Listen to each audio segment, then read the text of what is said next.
ते बरोबर येत्या 24 ऑगस्टला म्हणजे परवा बदलापूरमध्ये जी एक अत्यंत विकृत अशी दुर्घटना घडली, दुष्कृत्य घडलं, त्याचा निषेध करण्यासाठी महाराष्ट्र बंद महाविकास आघाडी आणि इतर सर्व पक्षांनी जाहीर केलेला आहे। हा महाराष्ट्र बंद केवळ राजकीय नाही आहे। ज्याप्रमाणे मला आठवले ते करोनाचे दिवस, महाराष्ट्र एखाद्या कुटुंबासारखा आणि कुटुंब बनून करोनाबरोबर लढला, करोनाच्या विरुद्ध लढला, तशीच ही वेळ आलेली आहे की ह्या विकृतीचा निषेध नव्हे तर त्याचा बंदोबस्त करण्यासाठी मी सर्व महाराष्ट्रातल्या बांधवांना, माता भगिनींना आवाहन करतोय, विनंती करतोय। प्रत्येकाच्या मनामध्ये ही एक खंत आहे की आपण नेमकं कसं जगतो आहोत। मुलं बाळं शाळेमध्ये जात आहेत, त्या शाळेमध्ये सुद्धा मुली जर का सुरक्षित नसतील तर मग मुलगी शिकली प्रगती झाली या वाक्याला अर्थ तरी काय राहणार। आणि त्यासाठी संपूर्ण महाराष्ट्राने व्यक्त होण्याची गरज आहे। केवळ राजकारण म्हणून नव्हे तर माझ्या माता भगिनी सुरक्षित राहिल्या पाहिजे ही भावना आणि ही भूमिका सर्वच राजकीय पक्षांची असलीच पाहिजे। त्याच्यानंतर पुढचं राजकारण येतं।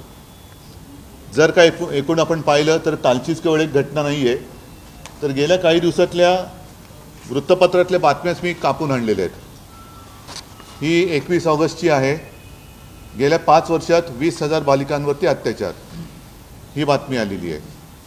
त्याच्यानंतर काल सकाळमध्ये आहे असंवेदनशीलतेचा सर्वत्र निषेध, म्हणजे सगळ्यांनी निषेध केलेला आहे, सगळ्यांच्या मनामध्ये खदखद आहे।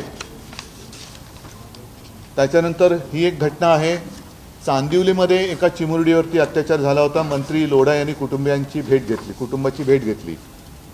त्याच्यानंतर परत सकाळमधलीच बातमी आहे, मुंबईत बाल लैंगिक अत्याचारात वाढ।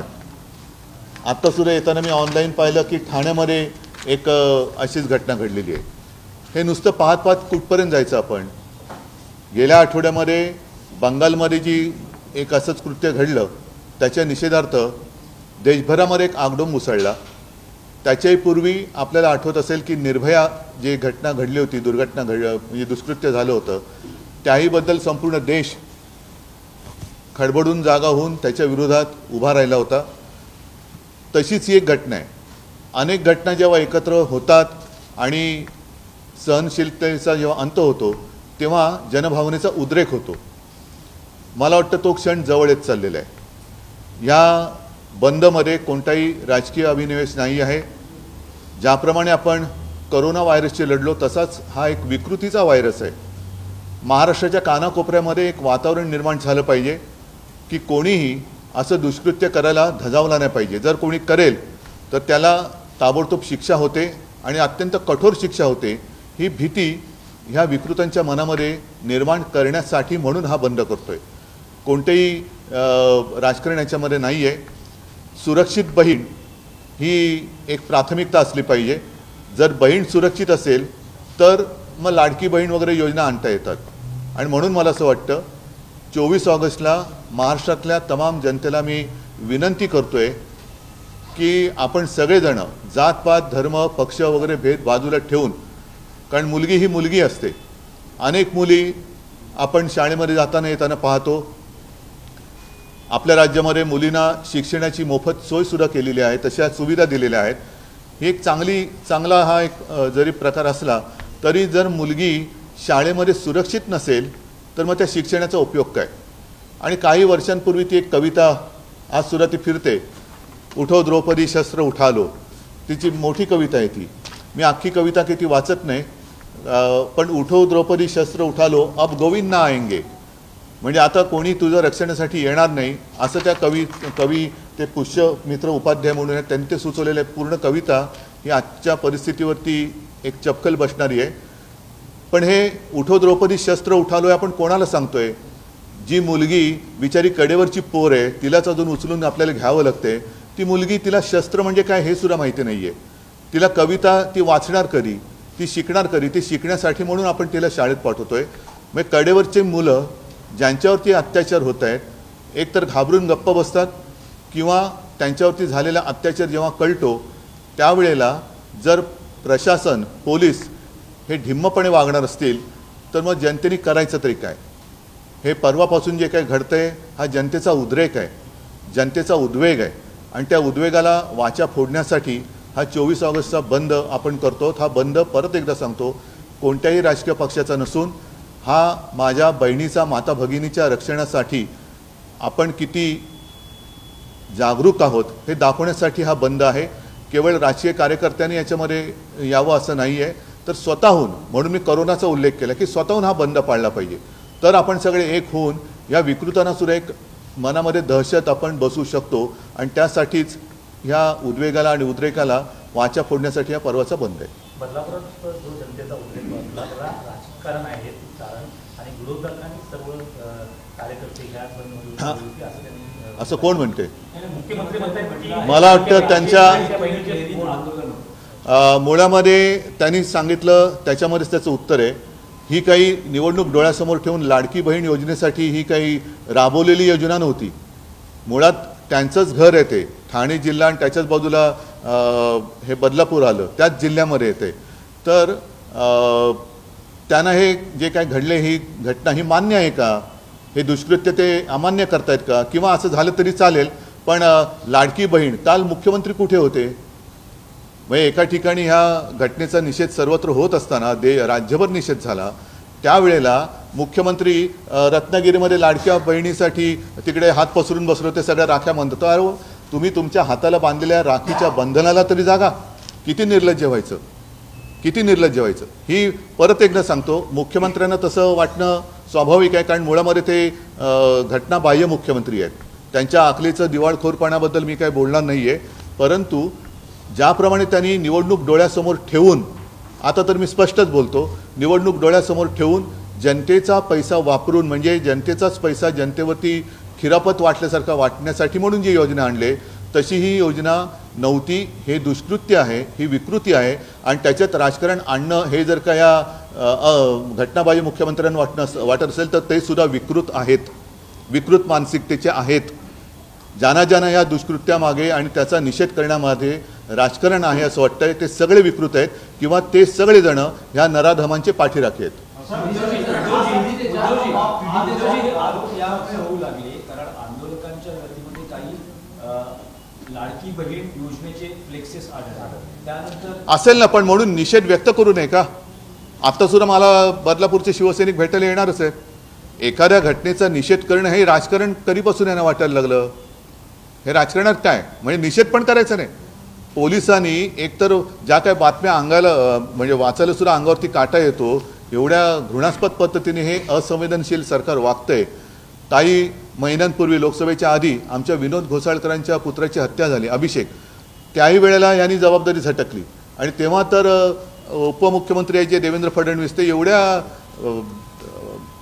उद्धटपणाने बोलले होते की गाडीखाली कुत्रा आला तरी तुम्ही राजीनामा घ्या. म्हणजे तुम्हाला जनतेच्या जीवाची किंमत नाही. एखादी हत्या झाली तर तुम्ही त्याची बरोबर गाडीखाली आलेल्या कुत्र्याची करता, मग ह्या चिमुरड्या मुलींची बरोबरी तुम्ही कोणाशी करताय? ह्यांना काय मुलं बाळं नाही आहेत?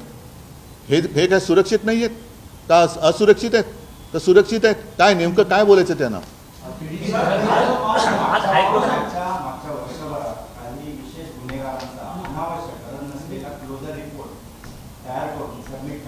नाही ते सोडा, मला या भूमिकेवर हायकोर्टाने देखील फटकारलेला आहे राज्य सरकारला कारण 13 तारखेला मी हायकोर्टाला आजपर्यंत मुलीच्या वडिलांचा दुसऱ्या मुलीच्या वडिलांचा जबाब नोंदवला गेला नाही, दुसऱ्या मुलीचा जबाब नोंदवला नाही अशा प्रकारचं एक देखील आहे. नाही, मी जे सांगत होतो ते अर्धवट राहिलं. मी जे काय वाचनात आलं कारण ही बातमी पूर्ण वाचण्याचं धाडस माझ्यात तरी नाही आहे. मग ती कलकत्त्यातली असेल, इथली असेल. अगदी गेल्या 4 दिवसापूर्वी राजस्थानमध्ये एका 3 महिन्याच्या मुलीवरती असा अतिप्रसंग घडला अशी बातमी आहे. मग ही विकृती आली कुठून जन्माला? आणि त्याच्यात ह्या ज्या घटनेमध्ये मुलीची आई ती गर्भवती आहे, तिलासुद्धा 10-10, 12-12 तास नुसतं खोळंबून ठेवलं. तिला 102 वगैरे ताप आहे, म्हणजे तिची तब्येत बरी नाही, तिला हॉस्पिटलमध्ये ॲडमिट करावं लागलं. हे काय सरकार कोणाचं आहे? नराधमांचं सरकार आहे का? आणि मग राजकारण करायचं असेल तर मग आम्ही राजकारण करू, पण आत्ता तरी आम्ही याच्यात राजकारण करत नाही. पहिलं या घटनाबाह्य मुख्यमंत्र्यांनी सांगावं ते नराधमांच्या बाजूचे आहेत का विरुद्ध आहेत. आणि ही योजना म्हणजे निवडणूक डोळ्यासमोर ठेवून आणलेली लाडकी बहीण योजना नाही हे त्यांना पहिलं कळलं पाहिजे. म्हणजे कालसुद्धा खरं ते तिकडे पोहोचायला पाहिजे होते, पण हे रत्नागिरीमध्ये डामडौलामध्ये बसले होते आणि किती अर्धा डझन मंत्री कितीतरी ST गाड्या तिकडे आणल्या गेल्या होत्या. म्हणजे पैसे देऊन गर्दी करायची, त्याच्यामध्ये रेकून भाषणात ठोकायची. आणि हे बघा ना, मुख्यमंत्री यांच्यासह अर्धा डझन मंत्री आज रत्नागिरीत कालची आहे आणि त्यांच्याबरोबर गुलाबी जॅकेट पण होतं. म्हणजे हा काय फॅशन शो चाललाय काय? फॅशन शो चाललाय. कपडे वेगवेगळे रंगीबेरंगी घालायचे, राख्या बांधून घ्यायच्या, योजना मागून योजना आणायच्या आणि जनतेच्या खऱ्या ज्या काही व्यथा वेदना आहेत त्याच्याकडे दुर्लक्ष करायचं. हे असंवेदनशील सरकार आहे. आणि जर त्यांना असं वाटत असेल ह्याच्यात राजकारण आहे तर असं बोलणारे सुद्धा विकृत आहेत. हा शब्द मी पुन्हा पुन्हा सांगतो. संस्थाचालक हा भाजपचा पदाधिकारी असल्यामुळेच अशा प्रकारचा गुन्हा दाखल करण्यास वेळ झाला, नोंदी करण्यास वेळ, दखल घेण्यास वेळ झाला. गृहखात्याकडून दबाव आला असेल असं वाटतं का? ह्याच्यामध्ये पोलीस आयुक्त कोण आहेत? त्या परिसराचे पोलीस आयुक्तांचं काय नाव आहे? डुमरे. मग त्यांचं डमरू का वाजलं नाही याच्यामध्ये? पोलीस आयुक्त कुठे आहेत? आयुक्तांनी याच्याबद्दल सांगायला पाहिजे की त्यांच्यावरती दबाव होता की नव्हता. खरं पोलीस असं वागत नाहीत, पण त्यांच्यावरती दबाव जर आणला गेला असेल तर दबाव आणणारे आणि दबावाखाली काम करणारे पोलीस हे त्या नराधमा एवढेच गुन्हेगार आहेत, तर त्यांना सुद्धा शिक्षाही झालीच पाहिजे. म्हणजे ज्या दिवशी आंदोलन होत होतं त्या दिवशी गृहमंत्री, पालकमंत्री, इतर कोणी नेते न जाता गिरीश महाजन वारंवार तिथे जात होते आणि आंदोलकांना शांत करण्याचा प्रयत्न करत होते. गिरीश महाजनांबद्दल काय बोलायचं? जाऊ दे, मी आता आणखीन त्या विषयाला फाटे फोडत नाही.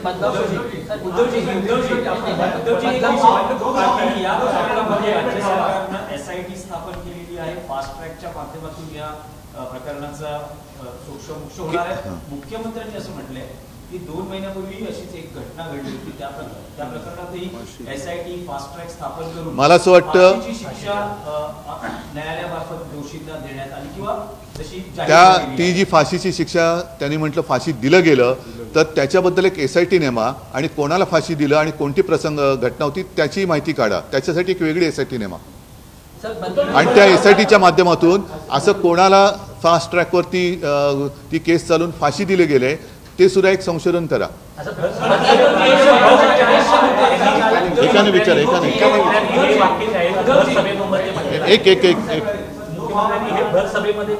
म्हणजेच काय होतं की क्षमता नसलेला हा माणूस मुख्यमंत्री झालेला आहे, त्यांना जनतेच्या भावनाशी फक्त खेळता येतं.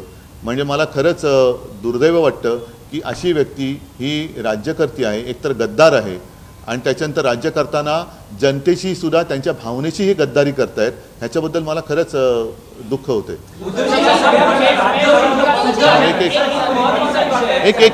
एकच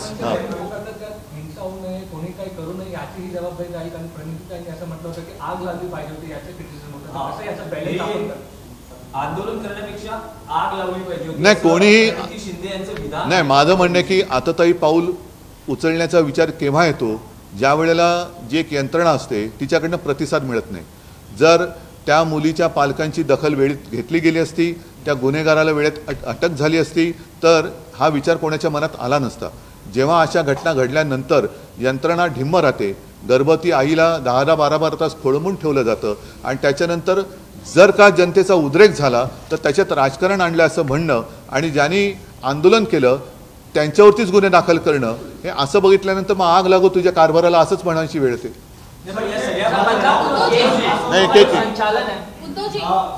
माहितीचं म्हणणं आहे की हा जो मॉब होता तो मॉब अचानक आला आणि त्या मॉबला कुठे ना कुठे राजकीय लोकांचा सपोर्ट होता. बरं, क्षणभर असेल, काय चुकलं त्यांचं?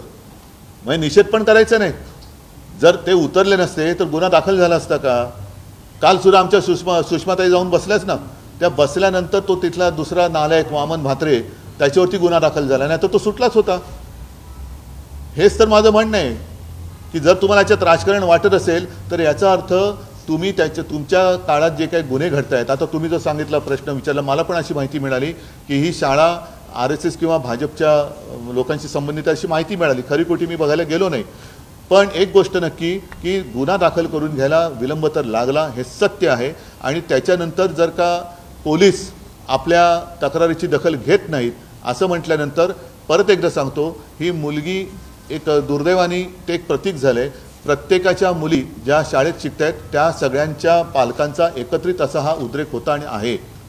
सर, एक सातारामध्ये पण अशी घटना घडली आहे. पुढे सातारामध्ये एक अशी घटना घडली आहे की एक महिला जी आहे ती महिला लहान लहान मुलींना वेश्याव्यवसायात जबरदस्ती टाकण्याचे आणि अनेक जे राजकीय लोक आहेत त्या मुलींना तिथे घेऊन जायचे आणि अशा प्रकारचं पोलिसांनी कारवाई केलेली घटना आहे ती सातारा. नाही, काय होतं बघा, मी सगळ्या गोष्टी पोलिसांना देत नाही, पण त्यांच्यावरती दबाव आणणारे लोक हे गुन्हेगार आहेत आणि त्या दबावाला बळी पडणारे पोलीस हे सुद्धा गुन्हेगार आहेत.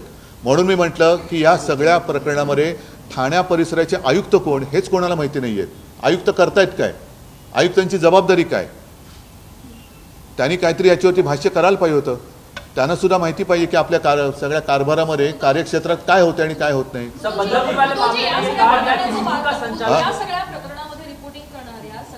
महिला पत्रकाराबद्दल जे आक्षेपार्ह वक्तव्य वामन म्हात्रेंनी केलं त्याच्यावरही गुन्हा नोंदवण्यासाठी उशीर केला आणि आंदोलन करावं लागलं. राजकीय पक्षाशी संलग्न असतानाही कुठली कारवाई झाली नाही. आंदोलन करावं लागलं. मी काल बोललो ना, सुषमाताई अंधारे जाऊन तिकडे बसल्या, सगळे शिवसैनिक तिकडे होते. आता शिवसैनिक म्हणजे ते तिथले नागरिकच आहेत, आत्ता मला भेटायला येणारच आहेत, मी बोलवलं आहे त्यांना. पण हाच जो विषय आहे ना की तक्रारीची दखल जर वेळच्या वेळेला घेतली गेली असती आणि कारवाई झाली असती तर हा उद्रेक झाला नसता.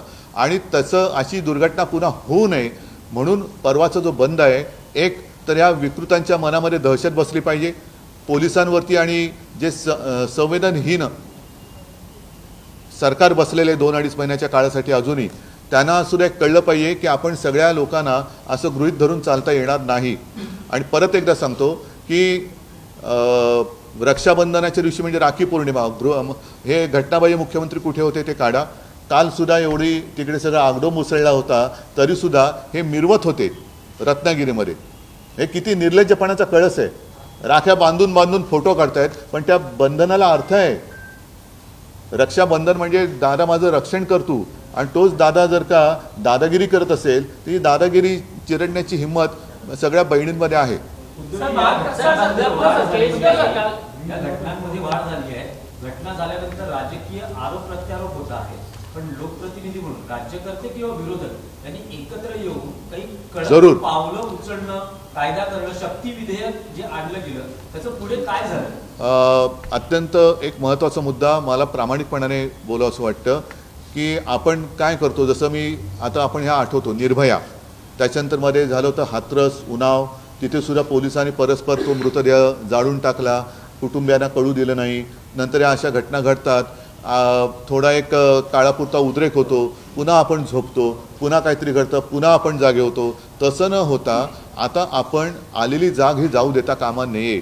आणि म्हणून मी घटनाबाह्य मुख्यमंत्र्यांना सांगतो की थोडे दिन के मेहमान हो, तुम्ही जरा नीटपणाने वागा, कारण मुख्यमंत्रीपद गेल्यानंतर तुम्हाला त्याच ठाण्यात राहायचं आहे. तेव्हा या सगळ्या बहिणी तुमच्या अवतीभोवती येणार आहेत जाब विचारायला की तू मुख्यमंत्री होताच, अगदी गद्दारी करून झाला होतास, पण माझं रक्षण तू केलं नाहीस, उत्तर दे.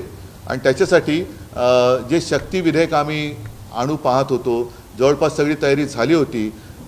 आता मला असं वाटतं ते आणू नये म्हणून यांनी सरकार पाडलं की काय. आता त्या विधेयकाचं झालं काय, काय सुधारणा असतील, काय असेल करा ना, पण आणा ना ते. आणि दुसरी गोष्ट, ज्या फाशीचा उल्लेख यांनी केला त्याच्याबद्दल एक SIT नेमा आणि कोणाला नेमकी फाशी दिली हे लोकांना कळू द्या. ठीक आहे.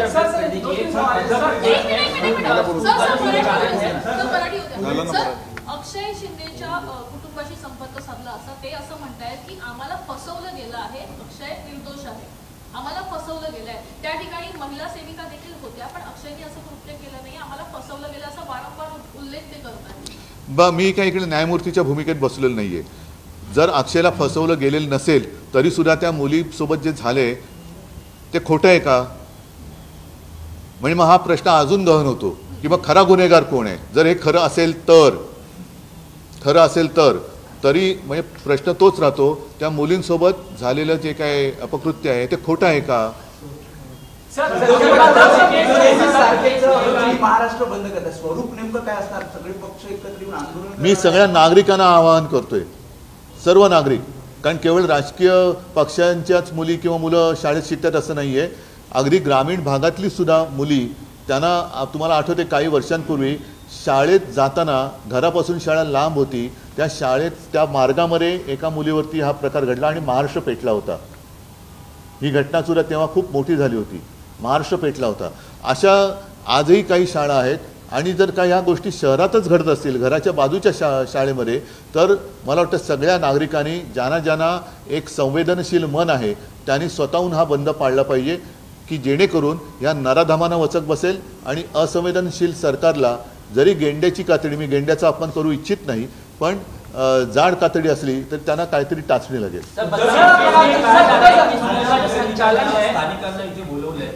नाही, त्यांनी आज भेटायला, मी आता त्यांनी मला आज येऊन भेटायची इच्छा व्यक्त केली. मी जरूर जाईन, पण आत्ता त्या कुटुंबियांना मी त्रास देऊ इच्छित नाही. पण मी जाईन जरूर जाईन, पण मी त्या कुटुंबियांना काही त्रास देऊ इच्छित नाही, कारण त्यांची मानसिकता आपण समजून घ्यायला पाहिजे. त्यांच्याबरोबर माझं बोलणं झालं, ह्या सगळ्या गोष्टी असतात, तर त्याच्याबद्दल मी काही जास्त बोलू इच्छित नाही.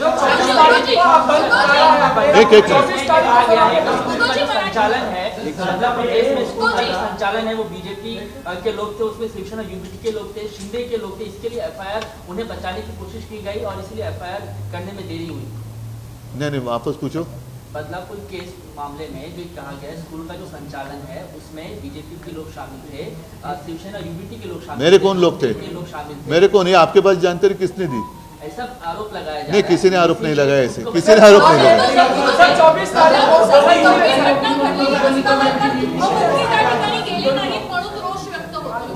मी तेच सांगतोय परत, गृहमंत्री तर कोणतीच जबाबदारी घ्यायला तयार नाही आहेत. काही महिन्यांपूर्वी आमच्या अभिषेकची हत्या झाल्यानंतर त्यांचा आम्ही राजीनामा मागितला होता. त्यावेळेला ते अत्यंत निर्घुणपणाने बोलले होते की गाडीखाली कुत्रा आला तरी तुम्ही आमचा राजीनामा मागाल. तर ज्यांना आपल्या जनतेच्या जीवाची काळजी नाही, ती बेपर्वाई असणारे हे गृहमंत्री आहेत. दुसरे जॅकेटवाले गृहमंत्रीसुद्धा कुठे फिरतात माहिती नाही, आणि आमचे घटनाबाह्य तर काय ढोल पिटत फिरतातच आहेत.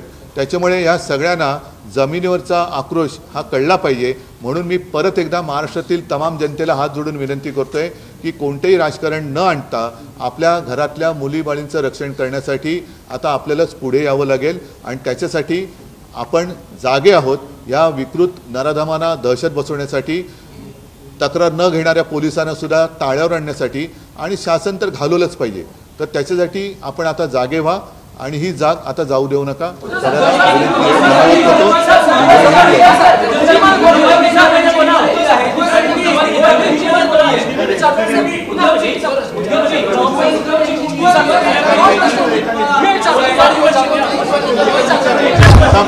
आता हिंदीचं हिंदी बघू.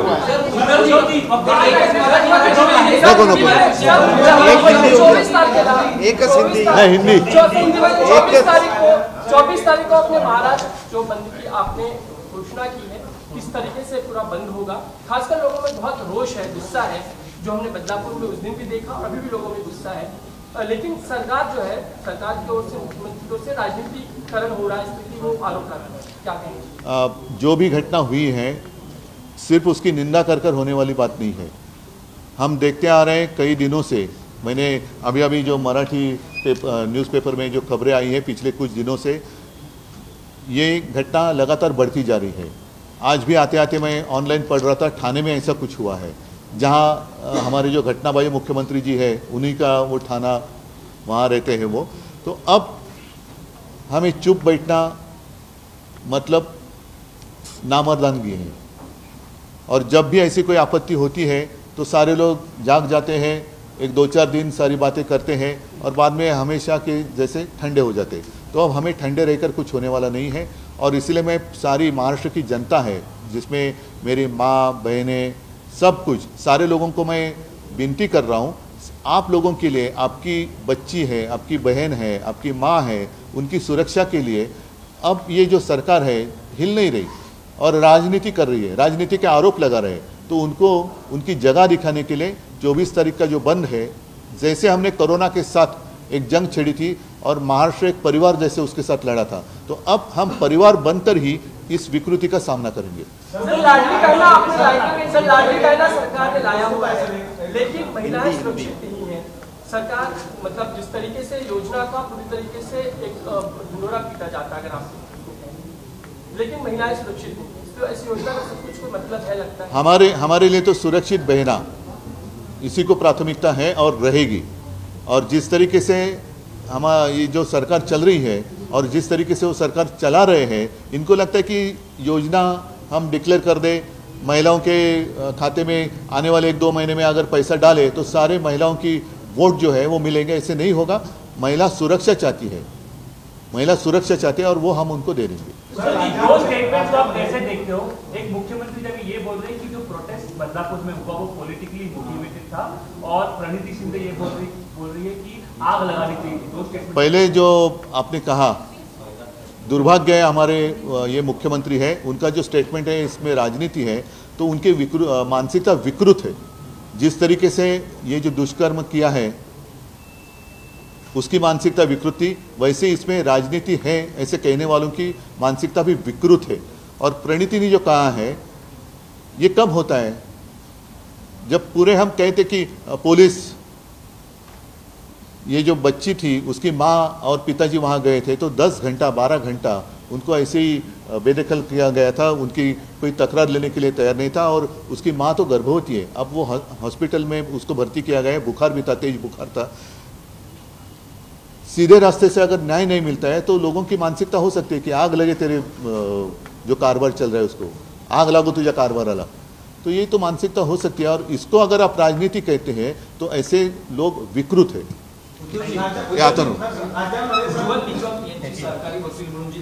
नाही, मला त्याच्याबद्दल काही म्हणायचं नाही आहे। हा बंद जो है परत एकदा सांगतो, इसलिए मैं कह रहा हूँ कि परसों का 24 अगस्त का जो बंद है वो राजनीतिक नहीं है। मैं पूरे महाराष्ट्र की जनता को आह्वान मतलब विनती कर रहा हूँ, आपकी बच्चियाँ, बेटी, बहनें, जितनी सब हमारी महिला हैं उनकी सुरक्षा के लिए हम सब एक है, हमारा परिवार एक है। अगर ये सरकार हमारी माता और बहनों की सुरक्षा करने के काबिल नहीं है तो हम सक्षम है, ये दिखाने के लिए परसों का बंद है। तो सबको आह्वान करता हूँ आप स्वयं इस बंद में शामिल हो जाए। देश विदेशातील प्रत्येक घडामोडींचे लाईव्ह अपडेट मिळवण्यासाठी आता साम टीव्हीच्या सर्व सोशल मीडिया प्लॅटफॉर्मला लाईक, फॉलो आणि सबस्क्राइब करा। तसंच सर्व नोटिफिकेशनसाठी बेल आयकॉन प्रेस करायला विसरू नका।